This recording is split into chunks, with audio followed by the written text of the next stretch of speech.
Good evening and welcome to Seattle, Washington for the first stop of the 2016 All-Star Tour. I'm Mario O'Brien here with Caitlin Cordell. We are really excited for an awesome game here tonight to kick off the tour again. Caitlin, tell us a little bit about Riot. Well, Riot right now is pretty full of returners. I think there's only two new folks who have joined the team. I believe Cassie Swafford is one. And then, trying to look at this team right now, I might have to mention that later, the second newest team member on Riot. Some great new additions, though, in the last year. Chyna Titcomb is definitely one of them.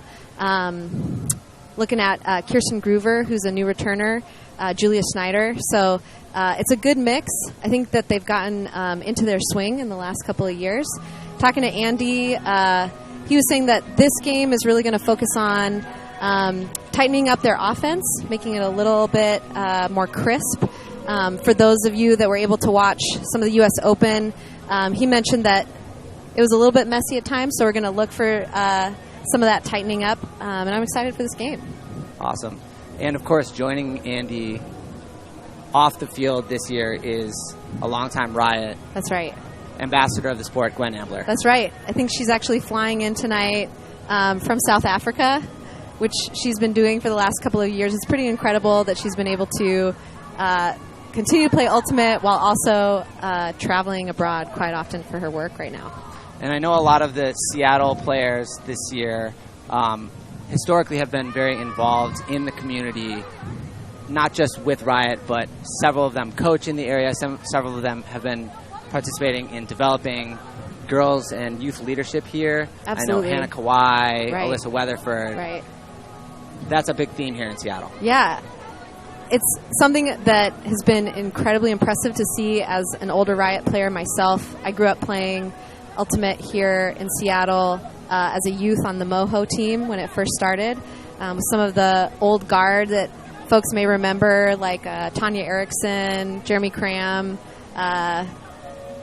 Chase Sparling-Beckley, some of those folks. So to see Youth Ultimate explode the way that it has in Seattle is really a testament, I think, to these elite teams who put in just almost thousands of hours to develop Youth Ultimate, particularly Girls Ultimate. So, we have Alyssa Weatherford and Sarah Griffith who took the old Fries and made it into the Seven Hills program with multiple teams.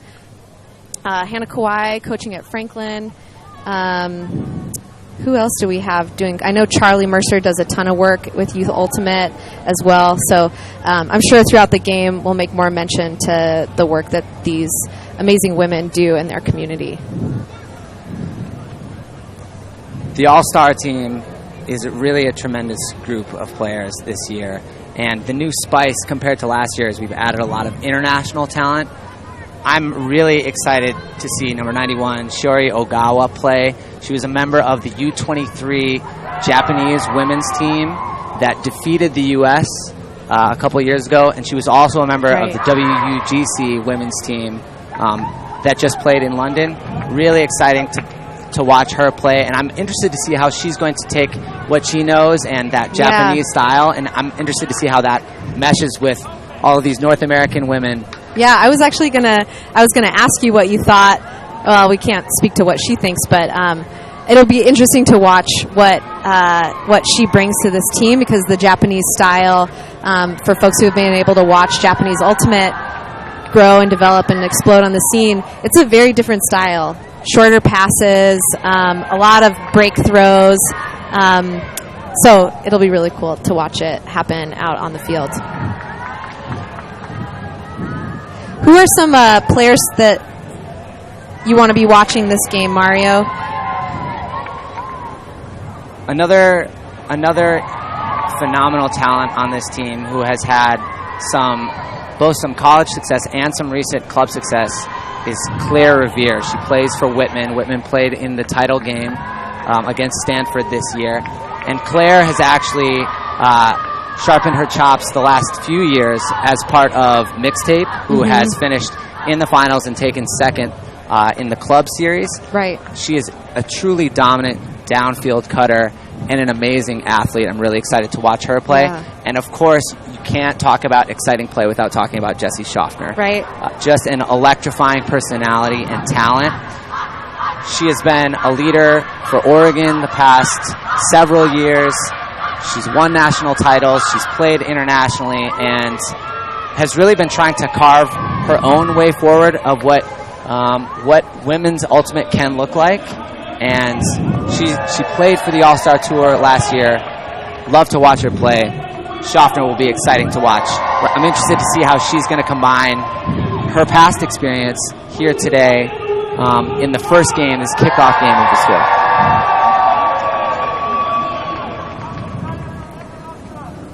We should note on the All-Stars team, we're going to be missing Mira.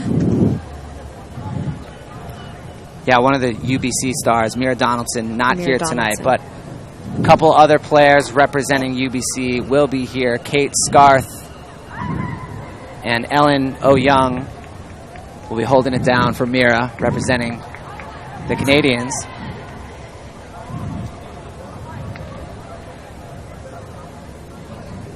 Some Riot players that we won't be seeing play tonight, unfortunately, are going to be Roy Titcomb, Callie Ma, Khalees Cardenas, and Angelica Bowden. Sarah Davis also has an injury and so won't be playing here tonight, but we're going to get to see a bunch of amazing Riot players start us off right now.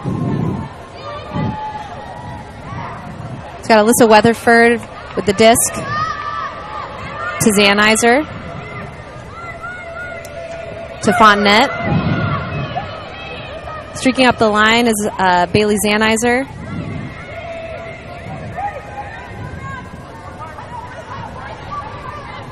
Tight inside-out forehand to Griffith.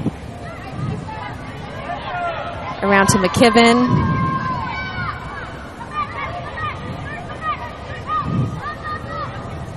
To Griffith. With a little dish pass to McKibben. Not yet in. And moving quickly, it's Riot for the score. Really great flow there from Riot. They came out in that side stack isolation look and then transitioned to vertical stack throughout the point. Really great patience.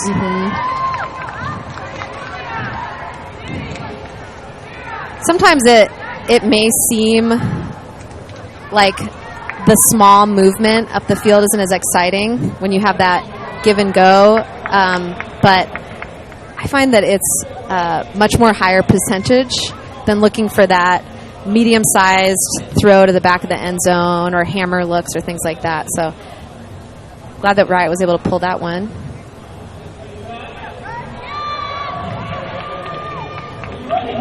Game tonight will be to 15. Hard cap of 80 minutes.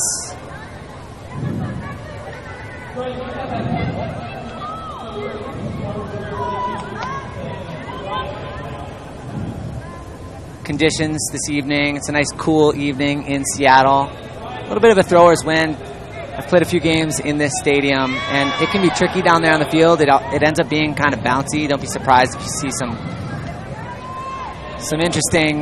interesting shapes of throws. Sometimes they just finish a little different than they start.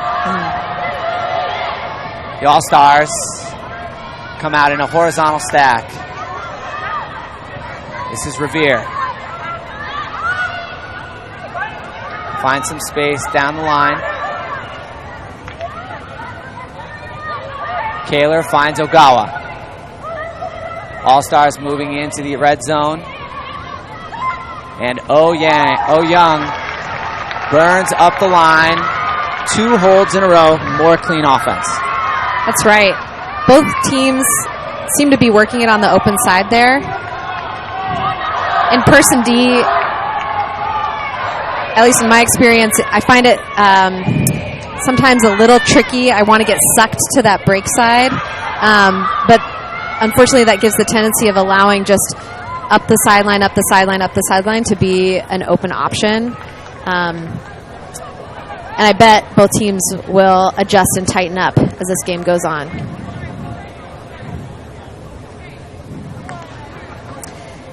I was talking to Andy Loveseth He said tonight they're going to be focusing mostly on person D, probably tight matchups. Looking at taking the all-star Hucks away. You know, one of the fun things to watch about Women's College Ultimate is the big game, the Hucks. We are going to see that. We're also going to see how Riot takes down some of those big Hucks that are going to come from Jessie Schaffner from the middle of the field. The All-Star team really has some athletic targets for those deep shots. When you talk about Freistatter, Sprague, these ladies are as athletic as anyone in the sport. Absolutely. And some really phenomenal throwers on this All-Star team. That game plan by Loveseth, if they can limit those strengths of the All-Star Tour, it's going to create some problems. Yeah. Got Johnson to Kawhi. Kawhi breaks to Mercer. Great snag by Mercer. She's going to put it deep to Kawhi. Can she chase it down? I think Hannah... That was a good look to Hannah. Hannah is a really, really fast downfield cutter. Yeah, really fun matchup there. Freistatter against Kawhi. Yeah.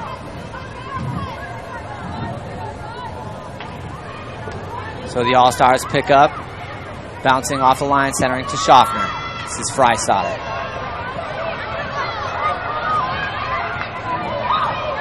Still horizontal stack motion from the All-Stars. Schaffner with some classic give-go. And now shooting deep. This is Jenny Way.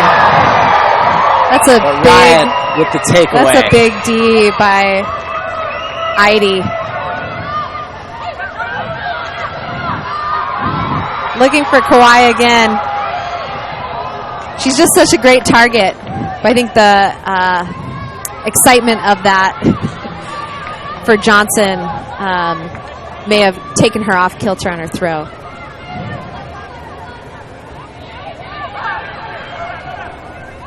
Schaffner off the sideline to France. Sue to Way.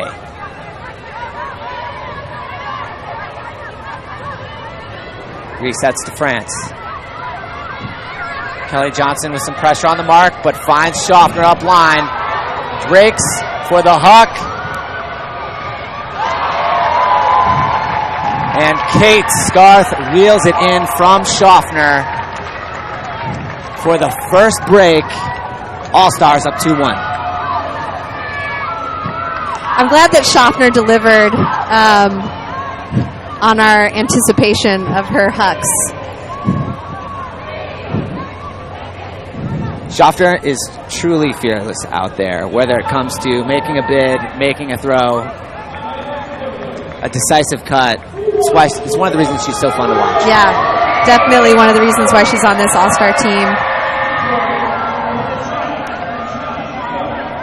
Mario, do we know how many of these All-Stars are also currently playing on elite teams? I know that Schaffner's playing with Schwa right now. It might be, I think Walrus might be also. You know, I'm not totally sure how many of them have officially transitioned into a key role on an elite club team, but I am sure that we're going to be seeing these names at the elite level for the next several years. Yeah, absolutely. A lot of them are the 2015 U23 players. Have some first and second team All-Americans.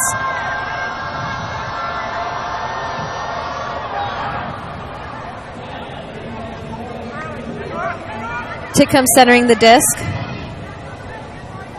Making space to get that mark off of her to Johnson. All-Stars came down in a jump set there. Had some deep help. Heidi.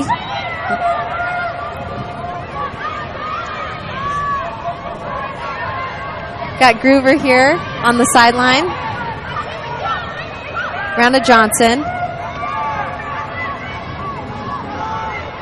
Heidi, with a dime pass to Mercer in the end zone. Mario, I think I cut you off earlier. What were you saying? Oh, I noticed that the All-Stars came down in a 3-3-1 transition zone. A little bit of a response there to the nice, clean offensive flow that we saw off the pull play from Riot. There we saw a little bit more stunted beginning from Riot, but great patience. And I love that throw. You know, it's not something that you teach young players, but it is something that is necessary at the top level. That blade to a stationary receiver, love it. Right, not a lot of wind, but right over the defense. Charlie Mercer, great hands. Not a risky throw to her in the end zone.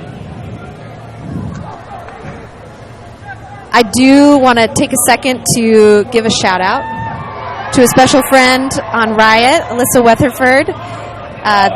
When she was warming up on the field today, she was in her graduation garb and just received her master's in education in intercollegiate athletic leadership. Just came a bunch of Riots prior to the game, went and crashed her graduation party. I think it's a pretty fitting degree for Alyssa, given the amount of work she's done to develop youth sports in Seattle, as well as her college team, Western Washington. She's been a leader on Riot for a long time and also a leader for Youth Ultimate. The All-Stars still working out of a horizontal stack. This is Walrus, also known for some fantastic throws. Looking for a reset. Bergier really putting on the pressure on that mark. Walrus did well to stay with Fitzgerald. Now Revere on the line. Back to Fitzgerald. Can't hang on to this one. Riot will have a chance for a break. So we're going to have Alyssa Weatherford pick up the disc. To Stern. To McKeon.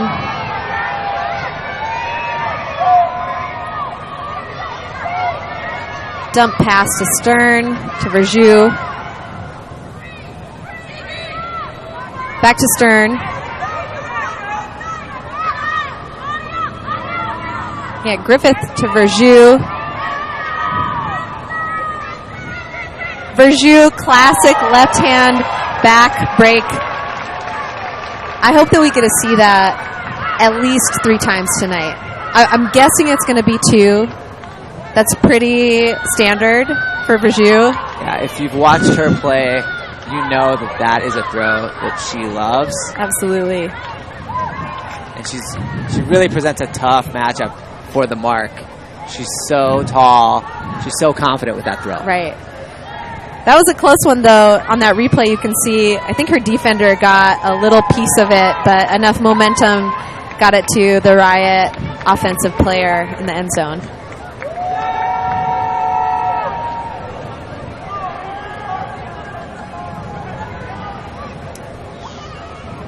So we've seen all vertical stack flow from Riot, horizontal flow from the All-Stars.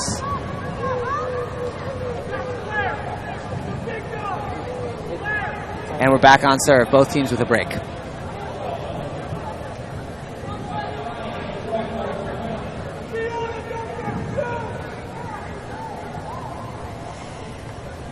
Folks out there, if you're watching, you can also follow the action on both teams' Twitters,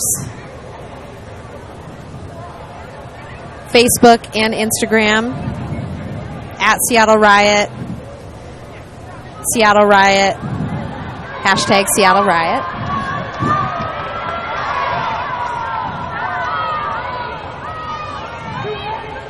Here's Kaler. The check down to Revere. Revere targeting Scarth, but Zanizer is in the area, and Schaffner comes out of nowhere. What an amazing follow-through by Schaffner.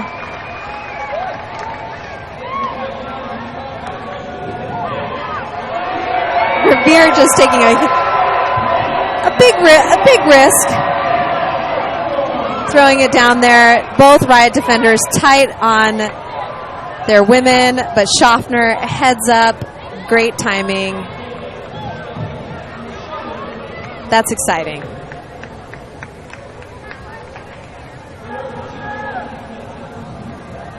One thing that I've always been really impressed with when you talk about Schaffner is her ability to lead and be a presence, but also play really well. And that is a really tough thing to do. As anyone who's tried to captain a team and play at the same time, sometimes you sacrifice one for the other when it comes to leadership and play, especially during the game. But Schaffner really has that ability to rise to that occasion in both arenas, the leadership and the play. Yeah, I think that's when we look at the elite level women's game right now, some of the strongest teams are those that have women that are able to really lead in positive, supportive ways, as well as just being leaders on the field. And when your teammates are people that you look up to, both because they just are so deserving of respect, and then they do something incredible like Schaffner did just then.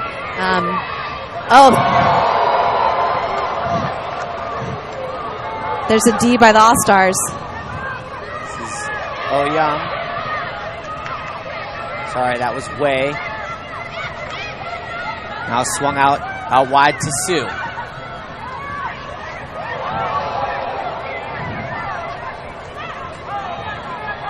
Freistatter flips to France. That was some good pressure D there, I think by Bradshaw. Forced her under just slightly enough that the disc floated over. I like that Riot is really off that vertical stack, setting their cuts up early. Sheena Titcomb with a great chase down out to Hannah Kawai. Out to space to Kawai.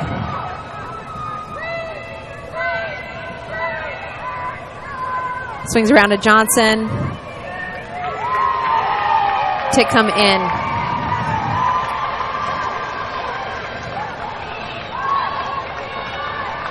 That was really nice transition offense by Riot on that point. When they got it back the second time, breaking around to Titcomb on the far side, and then Hannah's timing opened up the entire field. One thing that you love about vertical stack offense is that the handler set is the same when you're in flow, oftentimes as what it looks like in the end zone. Right. So you just get more reps, and it's just that much easier for you and more comfortable. There we saw a nice patient catch by Kawhi. Waits for a reset. Johnson drives up line. Dump, swing, goal. Right.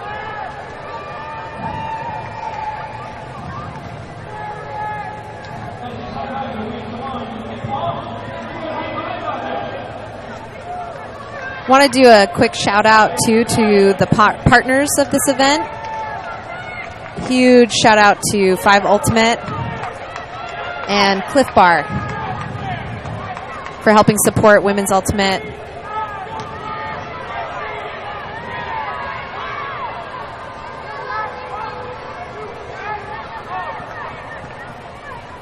The All-Stars receiving. That was France. This is Walrus. Out wide to Oh-Young. Oh-Young has Miller. And just out of reach. Miller not able to bring it in. Another chance for Riot to break. Got Titcomb picking up to Mercer.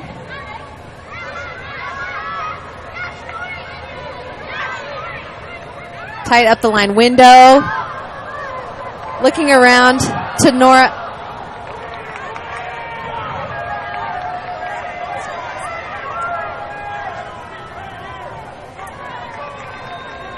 So the Riot turnover. lead to a France starting with the disc on the sideline. Riot comes out in a little bit of a stunt to create some handler pressure. But Revere relieves the pressure and now shoots deep to Ogawa. With Titcomb in the area, and Ogawa brings it down just a couple yards short from the end zone. Resets to Fitzgerald. Vertical stack in the end zone. Fitzgerald swings, and that's Alex Odie for the goal. Nice concentration by Ogawa to bring it down despite the Titcomb pressure. Right. Titcomb in that situation had to make a choice to either go up early or potentially give it away. I think she did the best she could in that situation. Super close. Great read by Ogawa. It's pretty fun to watch the long game. I'm appreciating the hucks. And that's twice we've seen Revere with a super aggressive deep throw, which is phenomenal because she's also a great deep cutter. That's right. So now you're thinking, when you're defending her, you're thinking she could go score herself, but if I take that away and she has the disc, she might throw the score as well.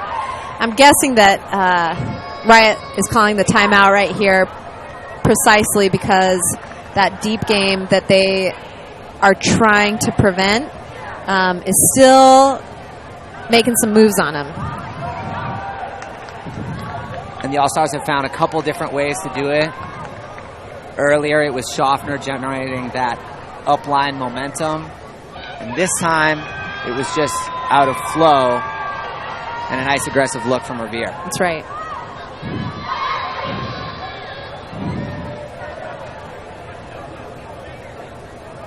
For the first game of this All-Star Tour, I am thrilled to see the competition come out really strong, really energetic from both teams. There are a few miscues happening on the field, but overall, it seems like the potential of nervous energy is only helping both of these teams really play hard.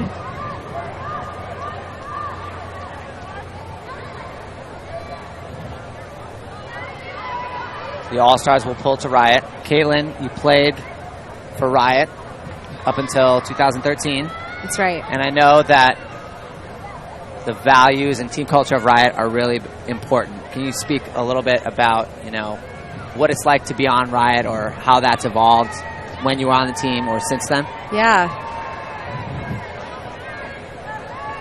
So the principles of Riot are excellence, trust, and love. Or they were when I was on the team. I'm pretty sure that they're still on right now. And I really do think that that plays out in the way that we operate as a team. Excellence being that we're really committed to working hard. I think Riot may put in more practice time than some teams I know. Maybe some folks can argue with me on Twitter. We can have a Twitter battle of how many hours people practice. But it's a life commitment, and that is because Riot does believe in excellence. Trust is another major value of Riot. Trusting that your teammates are going to support you on and off the field. A lot of Riot teammates are both friends on the field and off the field, and that personal connection is really present. And then just love of the game. Riot is always committed to being a high-spirited team, and that's super important to me. That's something that drew me to the sport initially. As a soccer player, that was not present, and Ultimate really provided a space where I felt like I could be myself, be loved, supported, and being able to love the other team additionally while you're playing. And again, I think Riot is really committed to loving ourselves and also loving another team by playing hard, playing respectfully, and also committing ourselves to a global community. Riot does a lot of work internationally to help develop the sport. I got to go to Russia and go coach the Moscow women's team out there. I know a lot of Riot players that have gone to Colombia. So it's an incredible community to be a part of, and that's something that I think is really present in a lot of women's ultimate teams across the nation and across the world right now. Yeah, so many of the Riot players involved with growing the next generation of ultimate players. Right. And just progressing the community in general. Yeah, I've gotten such it feels like such a privilege to be able to work with folks like Hannah Kawai with All Girl Everything Ultimate program based here in Seattle. Age Up, that's right. It's a grassroots organization that was birthed out of seeing a deficit in girls' high school ultimate. And so the folks at Age Up wanted to have a supportive community for girls that were transitioning out of middle school and into the high school scene. And beyond ultimate, it's committed to social justice and women's ultimate. So the All-Stars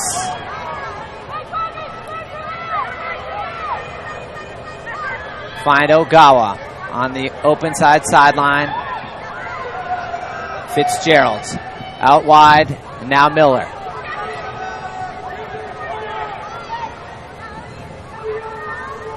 Couple of Oregon teammates, a couple quick passes to another Oregon teammate. That was Kaler flipping for the Fitzgerald score.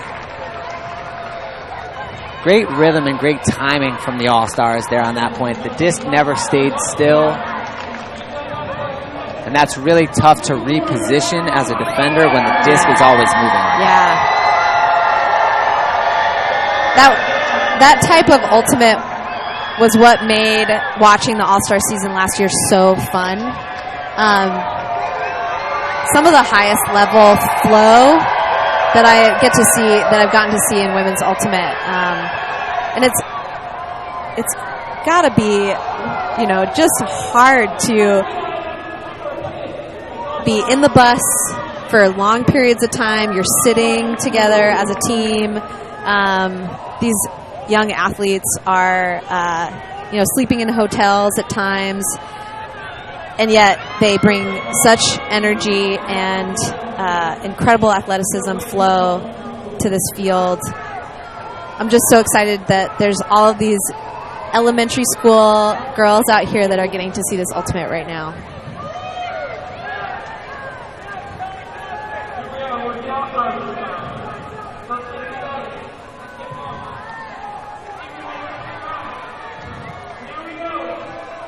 We do have observers here. That's Rusty Brown working today with Morgan Westcliff. Just like most observers in our sport, they're donating their time just so that they can be a part of having a clean game. Had a little miscue downfield by Riot. All-Stars with the disc.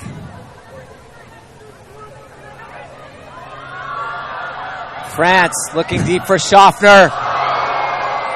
And an incredible back shoulder grab from Schaffner. Now wheeling and dealing around the end zone. Calm and composed. This is Sprague with the break forehand to Edwards and Jesse Schaffner. Wow. I was watching that kind of in slow motion. You can see Bradshaw is trying to find the disc, but she's also making sure that she is tight to Schaffner, which is what you want to do in a downfield defensive positioning. And then a miracle happened. I think the light shone through the clouds. It shone down on Schaffner. I'd like to think it was a miracle. but it's not the first time I've seen Schaffner do something. No, like that. it's not a miracle at all. Play. She's an incredible player. There's no luck. There's no miracles. It's just talent.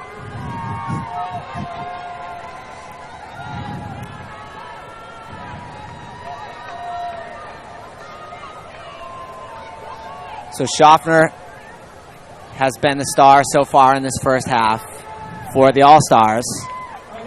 The attack has been a little more systematic from Riot so far. Loveseth saying they wanted to work their system a little bit, and I think we've seen that so far in the first half offensively. Yeah, I think Riot is really looking at what are the fundamentals that they want to keep pushing as they move through the season. I'm seeing a lot of strong handler movement to make space.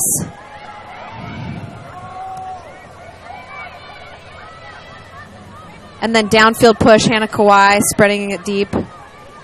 It looks like the All-Stars are coming down in some kind of bracketed or poachy space D. Great pickup there by Groover, putting it out to space to Johnson. And then easy pass, Hannah Kawai. The All-Stars did give a little bit of a different look. You could see downfield, more of a heads-up style defense, trying to clog lanes. But Riot found the seams, stayed patient.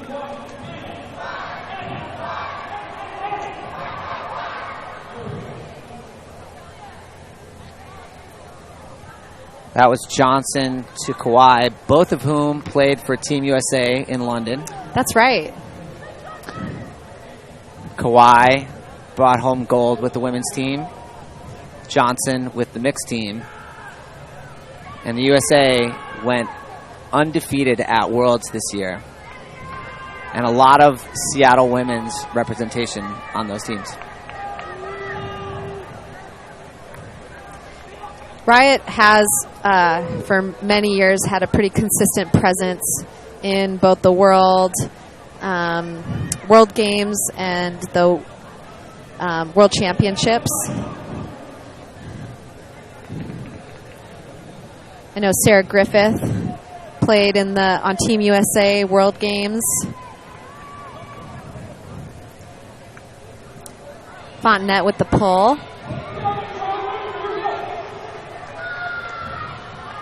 Dom Fontenette. Don't say anything about how old she is. I was going to say that the accolades that she possesses are incredible. Just like some of these All-Stars, I see the same types of accolades from some of these All-Stars. Right. Dom won the Callahan and has continued to rack up world championships since, and I think we can expect some of the same from the women on this All-Star team.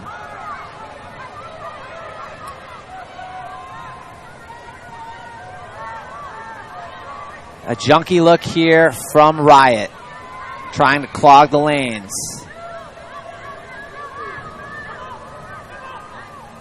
Forcing some backwards movement here from the All-Stars. This is Edwards. Finds Revere. Revere with a nice little leading pass to create some forward momentum. This is Odie.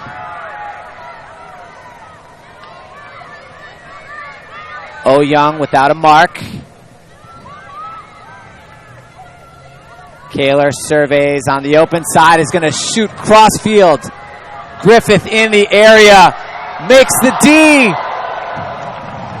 But Haley Walruse completes the Oregon Fugue goal. A little bit of a trust throw. Kaler to Walruse. Despite the Griffith pressure. Sarah Griffith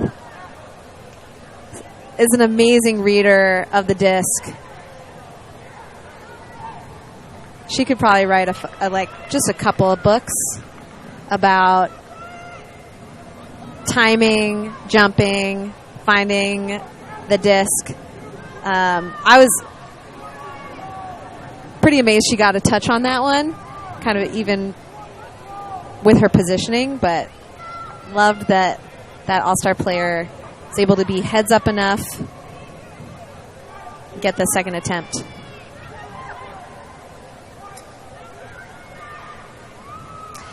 So we saw junky or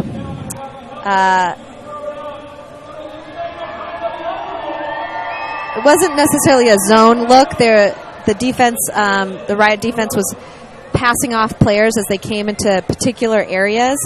And I know that Andy was saying that they weren't going to do too much of their zone, but I'm guessing that they're starting to feel the pressure of the all-star team. And sometimes when you play against a team that plays on feel, like the all-star team has to be doing right now, their goal as a team is to find some sort of rhythm. And to combat that, your goal is to take away that rhythm. And sometimes that junky, poachy look can do that. That was Stern with the look to Griffith. Nice pressure D there by those two all-star. Freystadter and Way providing the pressure on Griffith. This is the all-stars with a break attempt to take half.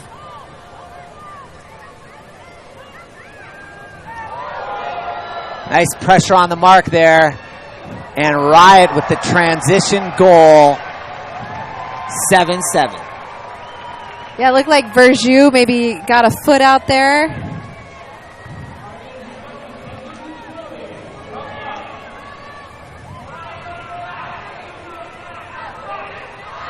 Kim Sprague, the Australian, couldn't quite sneak it past that tough mark of Verjus. And I love the fast break idea there. Let's just move the disc before the defense can get set. Yeah.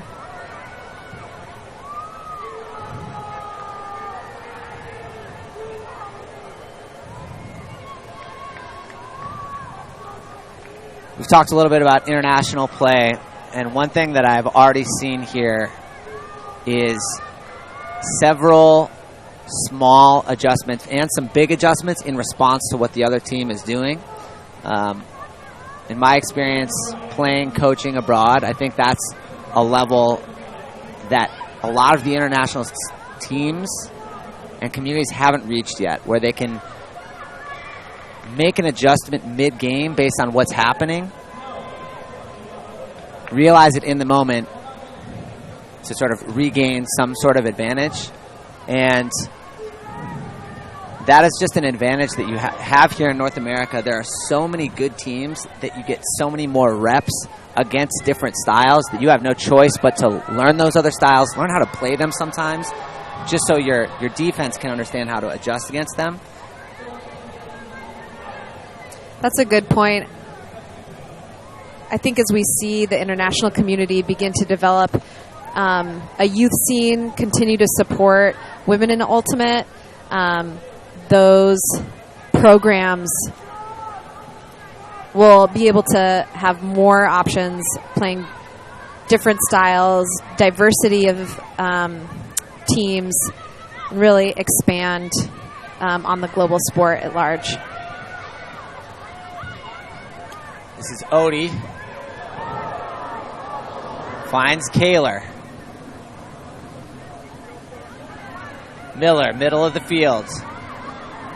Nice little high release break to Kaler. Oh Young squares up to the mark. Nice aggressive play there by Walrus. Snyder, though, able to read the disc. Kawhi around to Mercer.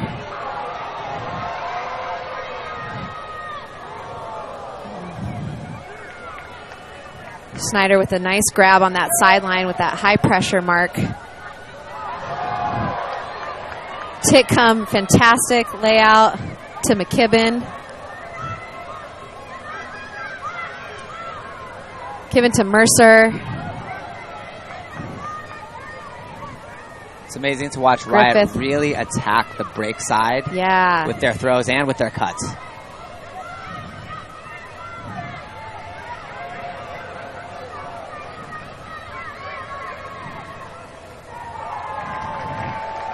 Mercer with the score to Sheena Titcomb. I like that Mercer kept her eyes on Sheena. Her defense took her eyes off her for just a second. She was able to sneak it in. A nice footwork there by Titcomb. And we should take a second to talk a little bit about Sheena Titcomb, who we can thank for this All-Star Tour. Huge, huge thanks to Sheena Titcomb. Titcomb organized the tour last year, played for the All-Stars. This year, playing for Riot. And I know that Sheena's impetus for the All-Stars Tour really is all about creating gender equity in this sport. Something that was impressive to see was the amount of financial support that was given to the Indiegogo campaign, both I think last year and this year. Loving hearing the screams and cheers of the youth ultimate scene out here right now supporting women's ultimate. For those of you who haven't gotten a chance to see the All-Star documentary, we'd really like to encourage you to check it out. It's just a fun documentary and a film to watch, both just visually stimulating and also highlighting the badass women that are here tonight.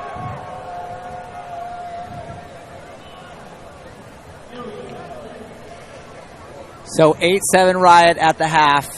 We're going to take a short break. We'll be back with you for the second half.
And we're back with the All-Star Ultimate Tour versus Seattle Riot. Second half of the game. Excited to see what gets pulled out here. I'm with Mario O'Brien. I'm Caitlin Cordell. And Mario, we were talking during the half a little bit more about gender in the sport of Ultimate, how gender equity is looking right now, and what more we could be doing. And I know that you and some of your teammates have talked about gender equity as part of your team. And I was wondering if you could just share a little bit about what are some of the conversations you're having with some of your male players? Well, one of the big ones is that there's a pro league, and it's only for men. And that's an opportunity that we get, that we just get because we're men, not because we work harder or because we've earned it. It's just sort of where society has said, we're going to go this direction right now. And so the conversation on our team and in our community sometimes is, how can we acknowledge that, first of all, and what can we do about it? Is that, of course, we agree that we don't think it's the right thing, that only we should have that opportunity. So we have conversations about how can we promote women's ultimate? How can we help women's ultimate grow? Because that's the good thing that we should all be fighting for. And so the goal on our team is just to be aware of that privilege, and also be active in understanding and putting our effort towards growing the whole sport, not just men's ultimate. And the conversations that we have, they lead to actions. There's lots of Sockeyes in the crowd tonight. We've helped out with Age Up. We've donated our time and really just tried to be active members of the community, not just on the receiving end as much as possible. It's super important in any conversations that we're having around sexism or inequity in Ultimate that men are also seeing their responsibility in that part. Oftentimes it can feel like a woman playing the sport that you're constantly having to speak to the issues you're seeing. So it makes a huge difference when men are a part of doing that work. I think one of my big takeaways from these conversations is understanding the idea of, asking members of the women's ultimate community how we can help, not just assuming that we know how to help and then doing that. Yeah. And I think that is something that I wouldn't have known unless I would have been engaged in that conversation. Right. And how could you not want to help such an amazing sport? And we just got to see some amazing plays on the field just now. Clara Veer dishes it off to Fitzgerald. During that point, tons of layout Ds. And that's women's ultimate. That is women's ultimate.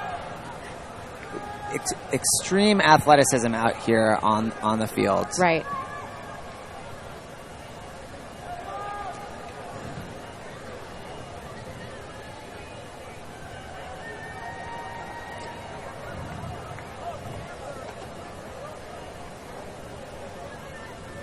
When I've talked to Chyna about the All-Star Tour, one of the things that she's mentioned as one of the goals is to create more media around women's ultimate, but also to build the storylines around female role models in our sport. And when you talk about teenagers like Jacqueline Verjus, you can't help but wonder what this sport is going to look like with her leading the way for the next decade. Absolutely.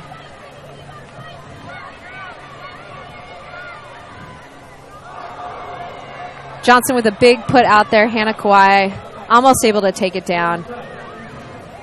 Now the All-Stars.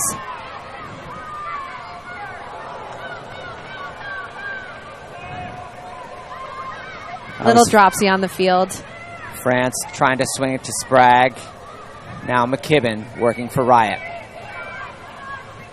That's actually Groover on the field to Johnson. And Johnson up to Titcomb on the live side.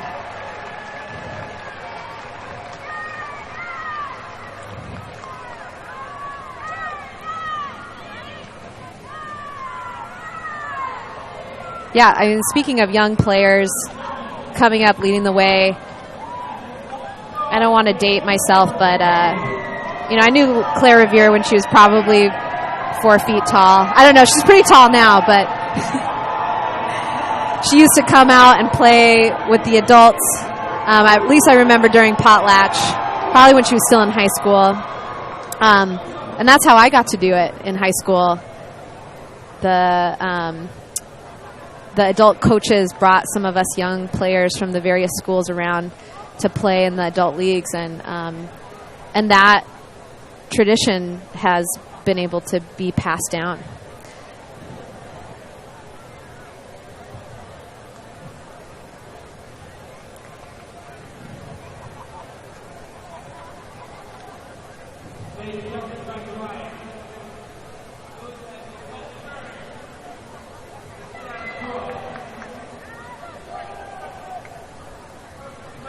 Riot sets a pull. This will be Weatherford.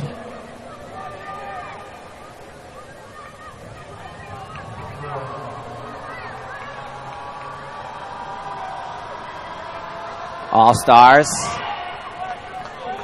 Horizontal stack. Walrus. Out wide to Fitzgerald. Downfield to Revere. Revere drawing the Verjus matchup. Great pickup by Fitzgerald. Walrus.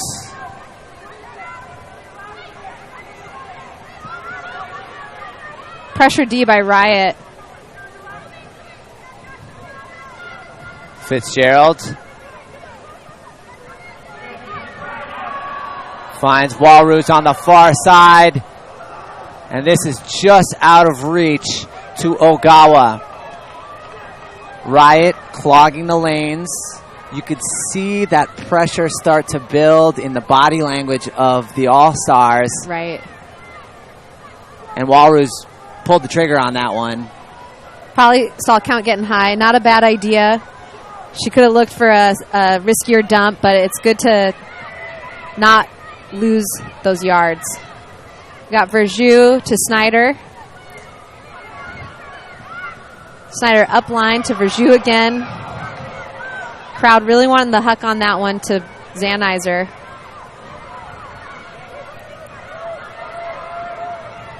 Nice little dump swing continue here from Riot, working up the break sideline. Weatherford with the disc. Weatherford. Great find. Also great D by Claire Revere. That's a tough matchup. That looked like a Gultimate pass there by Weatherford. She's been playing a lot of Gultimate. I got to play with her in the Women's Gultimate League this summer. Helps with those dime-dropping, bladey throws, which she's also known for. Yeah, Alyssa's a slanger of a handler. Slanger. So Verjus with the catch. Verjus, one of the All-Stars who toured last year. I think there's a number of other returners on the All-Star line this time around. Jesse Schaffner, Stevie Miller, Kate Scarth, Caitlin Fitzgerald, Haley Walrus. But a grand majority of the team, it'll be their first tour. I think Caitlin Fitzgerald was injured last year. Great to see her out this year. I know she was a Callahan nomination from her team. Pretty dynamic on the field, able to play in multiple positions. You'll see her out there in the handler position right now, receiving, but not afraid to go up line. Big throws.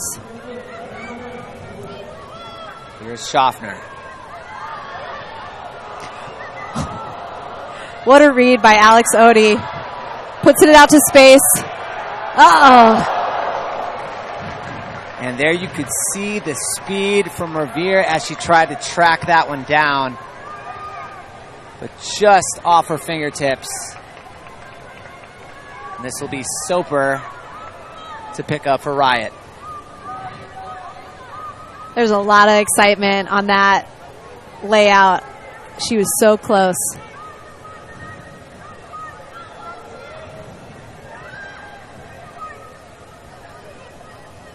All-Stars D, tight person D right now. A lot of pressure on those upline cuts by Riot. Schneider's with the disc. Looking for that break. Putting it far out to space. Both McKibben and Griffith going for it. Nice sneaky D poach block from Beth Kaler. And here we go the other way with Walrus. Fitzgerald, great grab.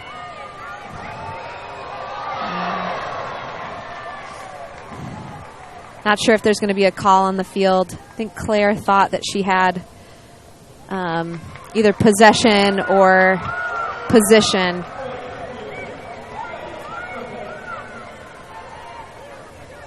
Disc stays with Revere. Now Schaffner. Backhand force from Riot. This is Kaler. Kaler's going to bend one into the back corner to her Oregon Fugue teammate, Alex Odie. We've seen the Fugue connection a few times now tonight. Yeah, that's going to be common, I think, throughout this tournament. Alex Odie, also a young player, but a young leader. I know that she took leadership playing for the U23 in 2015. One of those stabilizing, consistent, solid players. It's really impressive to see composure like this all-star team has being young. You know, some of them not playing for, you know, the decades that some of us older folks have and making way better decisions than I do on the field. Young in age, but I think one thing that's true of all of the ladies on this all-star tour is they're extremely experienced in big game situations. And many of them have been the key player on their team for several years, and along with that experience comes confidence in any ultimate situation. And I think that's what's leading to that sense of calm, even though this is the first time these women have been on the field playing against another team together.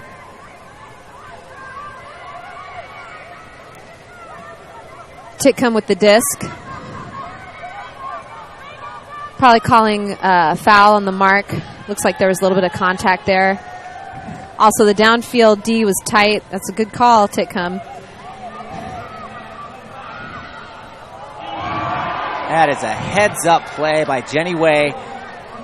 Stopped the easy continuation, then reeled back into her player, and a nice heads-up block. Sarah Edwards with the disc. Edwards, an element player. I've gotten to mostly see Sarah Edwards play. That's number 22, Sarah Edwards, play on the Ultimate field. And I got to tell you, I hate that matchup because she is so fast. Incredibly composed, really aggressive, and makes me look bad.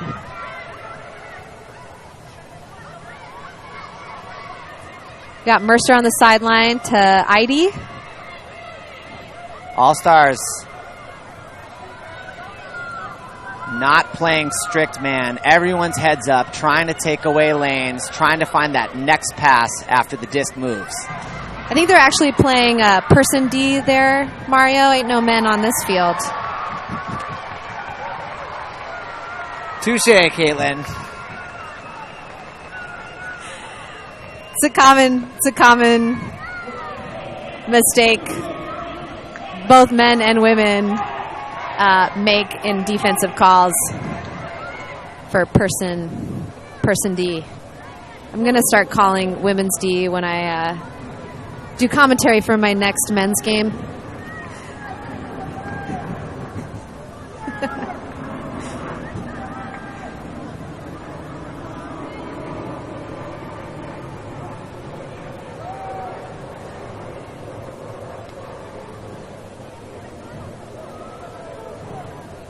So Loveseth setting up the Riot D.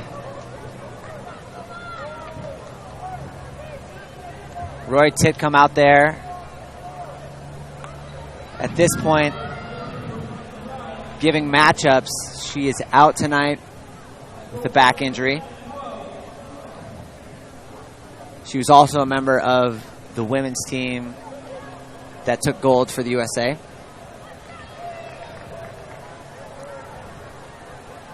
Right. Rory has really grown as a leader for Riot in the last 3 years, I think. She's been captain. Fantastic player. Like you said before, one of those leaders that's an amazing player, supportive teammate, puts her all into this sport. The All-Stars out of horizontal. Fitzgerald shooting deep just over the outstretched hand of Revere. And Riot on the verge of taking a 3-point lead here in the second half. That was Nora Landry with the D. She's been a practice player here with Riot. But obviously no problem playing in this exciting game. Bradshaw with the score. And that is just how you drill that situation. You work one sideline, dump, swing, time your deep cut off the back of the stack. Really great out to space break throw. That's something that you had mentioned earlier in the game, is just Riot's capacity for breakthrows makes them a huge threat.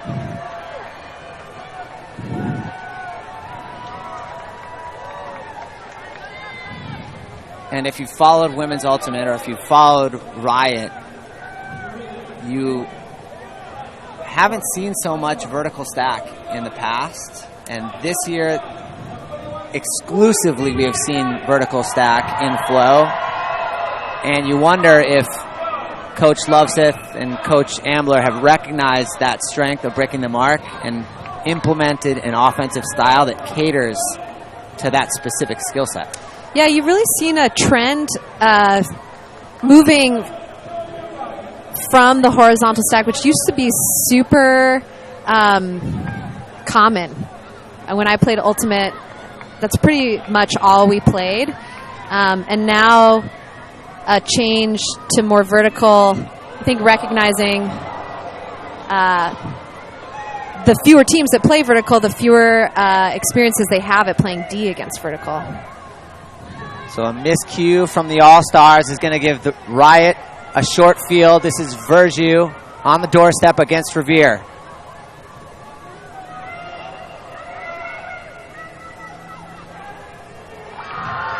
And Serge bails out Verju in the high stall count situation.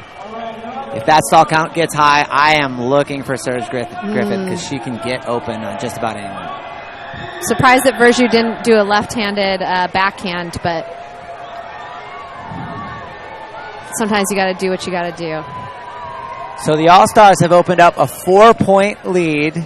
We're getting late in the second half, and this would be a little bit of redemption from last year's game.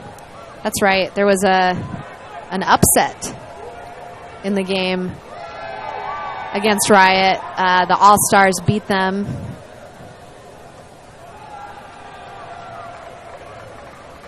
Great game to watch. Really put the pressure on Riot early on. Riot had a hard time coming back after that. All-Stars probably called the timeout. Collect themselves. See if they can come out and calm down their offense and set that pressure on the D.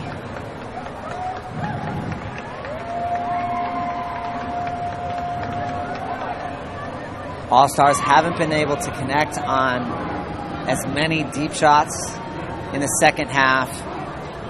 Got to credit Riot's halftime adjustments for throwing something different out there, committing to their original game plan of stopping those deep looks, and it's paying off for them. Now they're getting the turns, and they've opened up a little bit of a lead.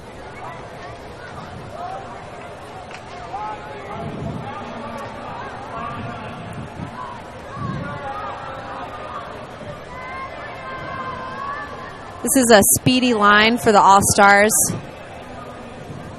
A lot of quick players on offense. Sarah Edwards again. Kate Scarth.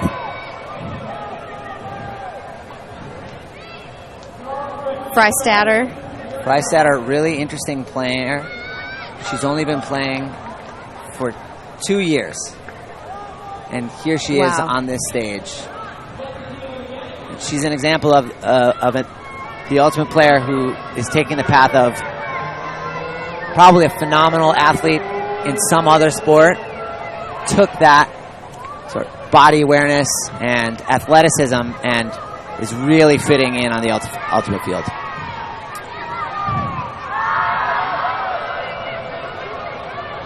Nice read by Wei, who's going to flip over the head of Freistatter.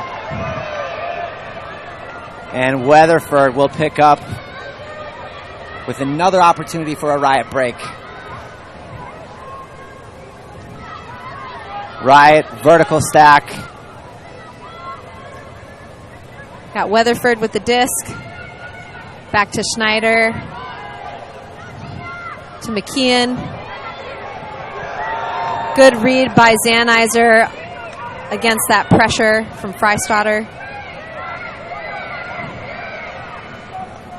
Stern to Snyder, back to Stern. Zanizer just working all over the field. And Wei with a fantastic D. She just got inside that lane so that Swafford wasn't able to get to the disc. Wei is a closer on those defensive plays. A couple times, absolutely, that disc has gone in the air with just a little bit of float, and she's found the right angle and made the explosion at the right time. Really impressive block there from Wei. Freistatter.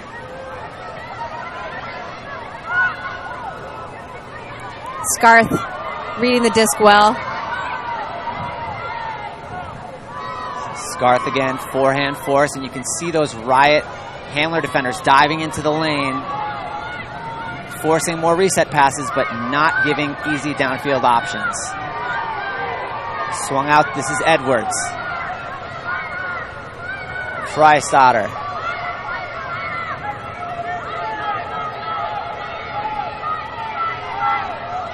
Trying to find an option. Edwards bailed her out on that one. A lot of sideline communication from Riot. It's getting loud down there on the field. Freistatter floats one to the far side, and France reels it in despite the pressure from Riot. That was pretty heavy pressure by Riot, but the All-Stars finding some of those small windows, attacking the disc incredibly aggressively, and then an around backhand for France in the end zone.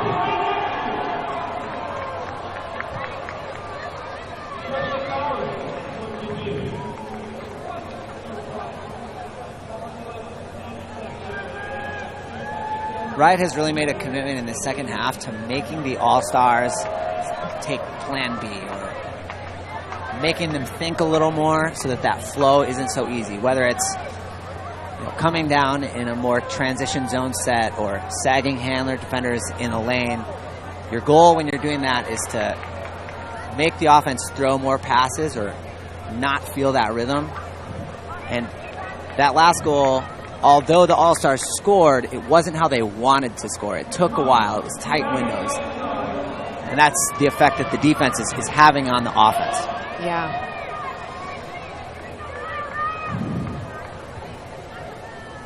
I'd also like to give a shout out to Fulcrum Media Pro, who is doing the game.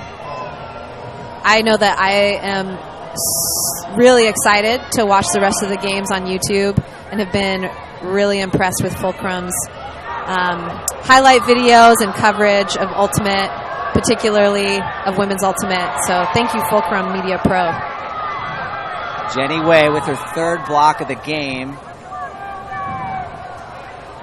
Titcomb. Looks like there was probably a foul on the mark.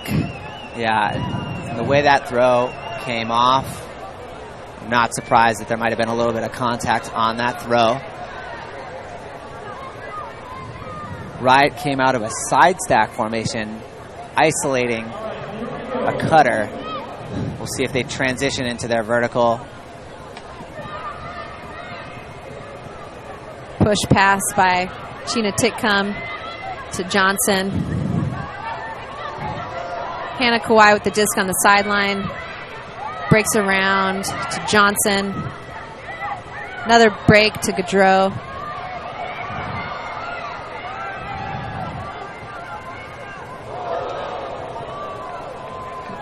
France looks like got her hand on that disc, but Johnson says it wasn't just the disc, it was part of my hands.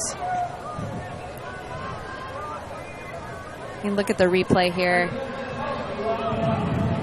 See France close out on the mark, low hands.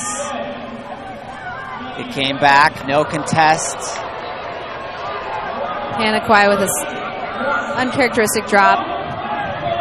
And the All-Stars with an opportunity to break. Schaffner. She's going to rip it to Scarth, the intended receiver. Catch up D by Kirsten Groover. Groover took some time off. Actually played for Scandal for a year. So glad to see her back. Great energy on the field and off the field.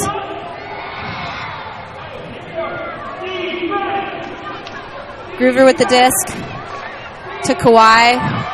Kawhi with a big put out to Bradshaw. Way closing in, but can't get there. And Rachel Bradshaw maintains the 4-point lead for Riot.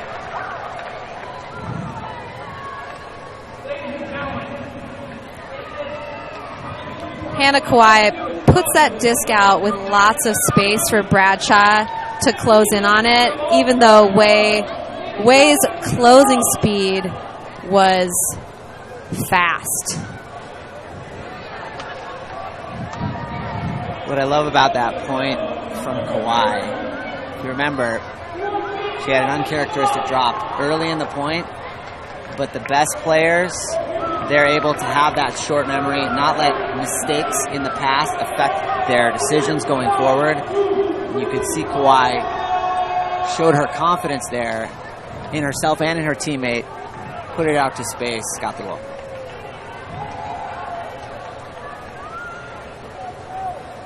So game point now for Riot.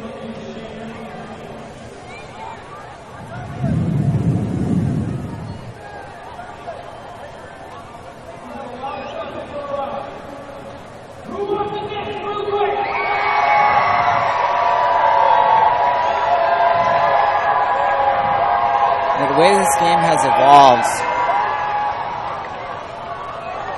it was close in the first half, even at half, and Riot's really opened it up here in the second half, and I really think that those adjustments that Riot was able to make, they learned something in that first half and are now really locking in on the right adjustments to cause chaos. And it's been tough to score for the All-Stars. Walrus, no open options downfield. Miller just moving it in the backfield. Finally, Fitzgerald finds some space underneath. And now Ogawa.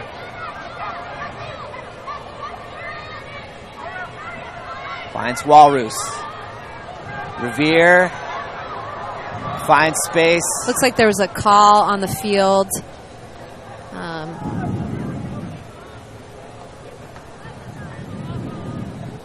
Probably a pick call as Revere goes back to Stern. A Walrus.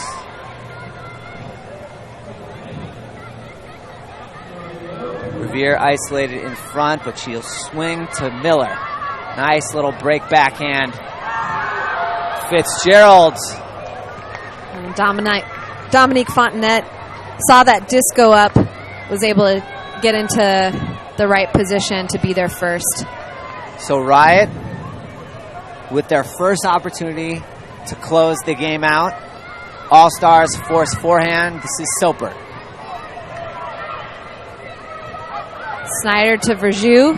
Verjou sends it deep to Stern. Stern puts it out to space to Fontenette. Not quite in.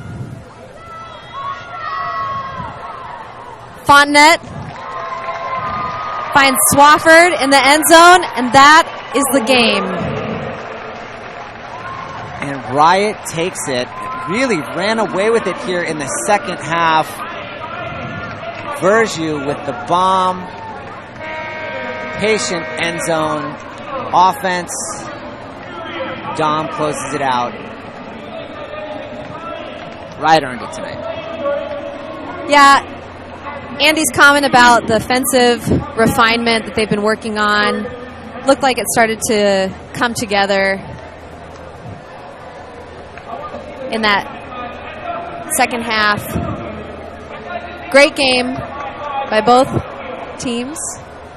I've really enjoyed doing the commentary with you, Mario, on this game, and feel really proud of Seattle and women's ultimate right now. Yeah, Kaylin, thanks for the game, but I think we both need to be saying thanks to, number one, the Ultimate community for supporting this endeavor. Also want to say thank you to China for all the work that she's putting in. And the real message here is tune into the game or go to the game when it's in your city. The tour has added a couple stops that weren't there last year, and it's a really amazing opportunity to take a look at the level of women's ultimate as it's climbing and the future stars that we're going to be looking at for the next several years. Yeah, want to thank again 5 Ultimate, our partners with Cliff, and also thank the All-Star women for taking a huge amount of their personal time to put on amazing ultimate for women and young girls to watch. So Riot takes it 15-10. Enjoy the rest of the summer.